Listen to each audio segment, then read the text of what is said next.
TJ, did it make your list of Hard Knocks storylines that you want to see? What are we calling this top 4 list of yours? I think it's just the top 4 things that I'm looking forward to seeing on Hard Knocks. That rolls off the tongue nicely. That's very sponsorable, right on the marquee. Normally TJ's top 4 things that he wants to see on Hard Knocks. We would do a 4 down segment with Rich, but this is like, Hard Knocks 4 with TJ. Yeah. Let's go. Well, number 1, obviously, and you just took the first one, it's Dak Prescott. Like, the man signed a huge contract over the offseason, and so I never want to count someone else's money in their pocket, but obviously the whole world's going to be tuning in.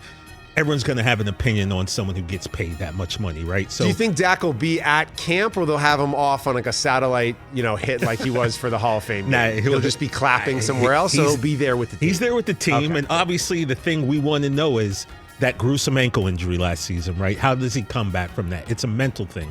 I remember I dislocated my kneecap once years ago, and the biggest hurdle I had was just being confident enough to walk down steps, just putting weight on my legs. So I can't imagine what goes through your mind when you have that much humanity running around you, around your ankle. It's got to play with your mind. So we got to see how Dak is going to react to that. And also, what's up with his shoulder?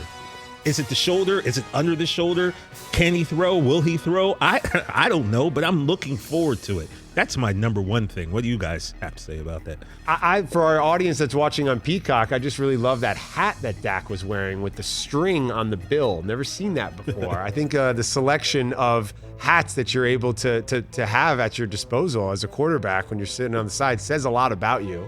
60th anniversary of the Cowboys there, number 6. I like that hat. I think Dak's a big question mark, and that's why I said that's the most interesting storyline for me this season because of all the ailments you just mentioned. The ankle, the shoulder, haven't seen him healthy for a long time. He's got the weapons. He's got the defense. It's go time if he can just maintain his health. That's the big question mark for me. Yeah, Jerry Jones is the unquestioned face of the Dallas Cowboys, but when you talk about from the player perspective, it's Dak Prescott. He's the guy. He's your best-selling jersey.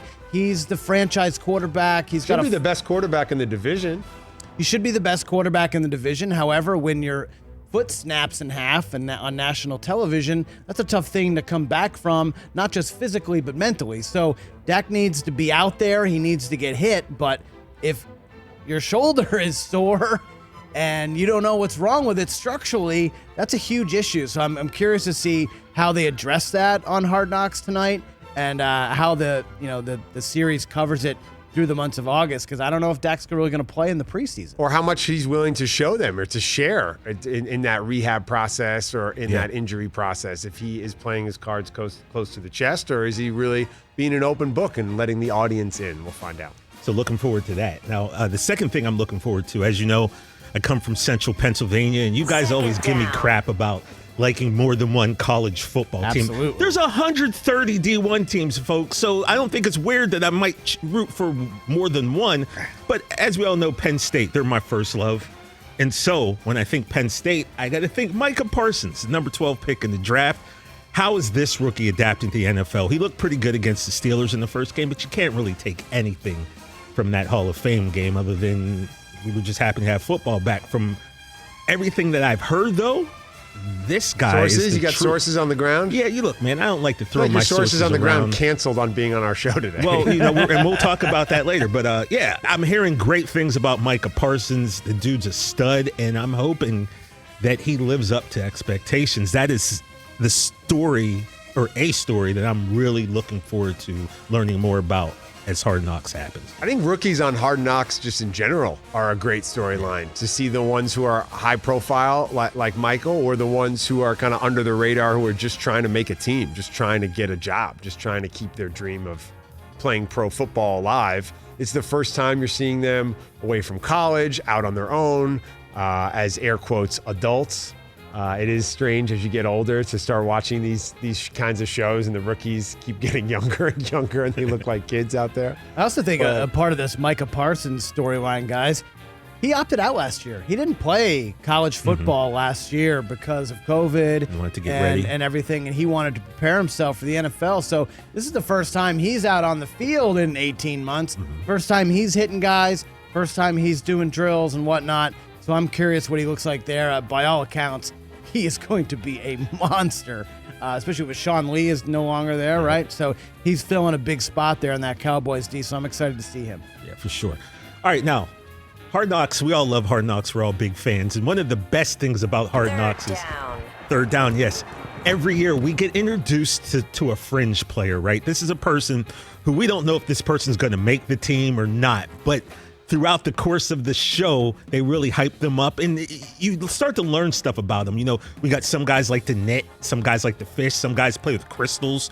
You know, what are we going to find? What special talents of a fringe player on the Cowboys are we going to find, and what player are we going to fall absolutely in love with throughout the course of this series, only to have our hearts smashed and realize at the last episode when they come knocking on the door looking for a playbook. Yes, the playbook gets turned in, and we sit there and go, I can't believe it. So that's the third thing I'm looking forward to. Who am I going to fall in love with and ultimately get my heart broken when he gets shown the door? That's just something that happens. What type of compassion is Mike McCarthy going to have for that kid? You know, is he going to be like, well, you know, we love you. You put in a good word for you. Really fought hard. Okay.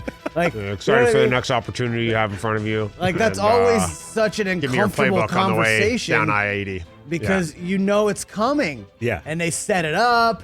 You're going to fall in love with this kid. Yep. He's got a crappy minivan. Like, he's FaceTiming his mom. He might have a young kid or two. Yep. And then, all right, well, we love the signing to the practice squad. And the Turk comes knocking for everybody at some point. I like seeing the alternative training methods that different fringe guys take on. You mentioned the crystal work. As you know, my wife has a shoe line of crystals and works in meditation. So alternative healing, alternative breathing techniques. These are the things I'm aware of and interested in. And I think when pro athletes look to find that edge or that other thing that helps them unlock their superpower, oftentimes it's in alternative medicine and healing and breath work and meditation. So I hope some guys let us into that part of the process. Not a big meditation crew here at the Rich Eisen Show.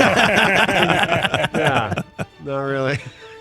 Not really. And on the Wim Hof method, I see. Okay. And I don't want to step on Del Tufo, so I'll let him. My man Wim Hof. It'll change your life, bro. I'll let Del Tufo hit this, and then I'll talk. Fourth down. Yes. Thank you, TJ. Yeah. Fourth down, Uncle Jerry.